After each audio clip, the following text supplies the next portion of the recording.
السلام علیکم ورحمۃ اللہ وبرکاتہ۔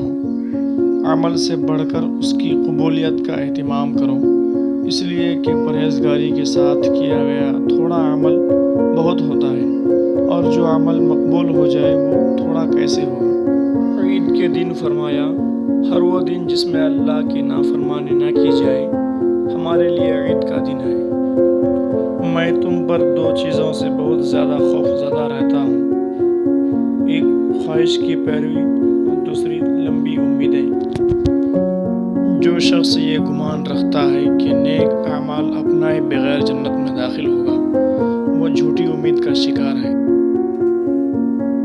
خرچ کرو، تشہیر نہ کرو، اور خود کو اس لیے بلند نہ کرو کہ تمہیں پہچانا جائے اور تمہارا نام ہو، بلکہ چھپے رہو اور خاموشی اختیار کرو، سلامت رہو گے۔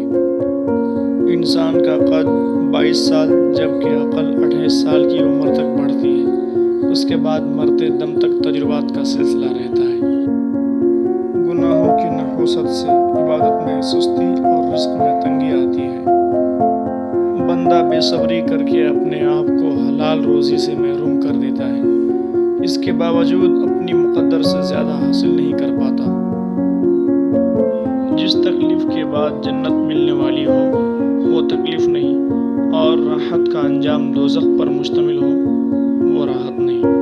اپنی رائے کو کافی سمجھنے والا خطرے میں ہے۔ جب تم اپنے دشمن سے بدلہ لینے پر قادر ہو جاؤ تو اس کے شکرانے میں اسے معاف کر دو۔ ان لوگوں میں سے مت ہونا جنہیں نصیحت اس وقت فائدہ دیتی ہے جب ملامت میں مبالغہ یعنی بہت شرمندہ کیا جائے۔ لالچ کی چمک دیکھ کر اکثر عقل مار کھا جاتی ہے۔ جب کسی شخص کی عقل کامل ہو جاتی ہے تو اس کی گفتگو میں کمی آ جاتی ہے۔ 3 چیزیں قوت حافظہ تیز اور بلغم دور کرتی ہیں، پہلا مسواک، دوسرا روزہ، تیسرا قرآن شریف پڑھنا۔ جو لوگوں کو بغیر علم کے فتویٰ دے، آسمان اور زمین کے فرشتے اس پر لعنت کرتے ہیں۔ مظلوم کے ظالم پر غلبہ کا دن یعنی قیامت کا دن ظالم کے مظلوم پر غلبہ کے دن سے زیادہ سخت ہے۔ تھوڑی چیز دینے سے شرم نہ کرو، کیونکہ دینے سے محروم رہنا اس سے بھی تھوڑا ہے۔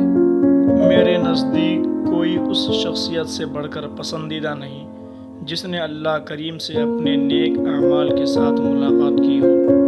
جب تم کسی چیز کو حاصل کرنا چاہو تو پھر اس میں ایسے لگ جاؤ کہ بس ہر وقت اسے حاصل کرنے کی کوشش کرتے رہو۔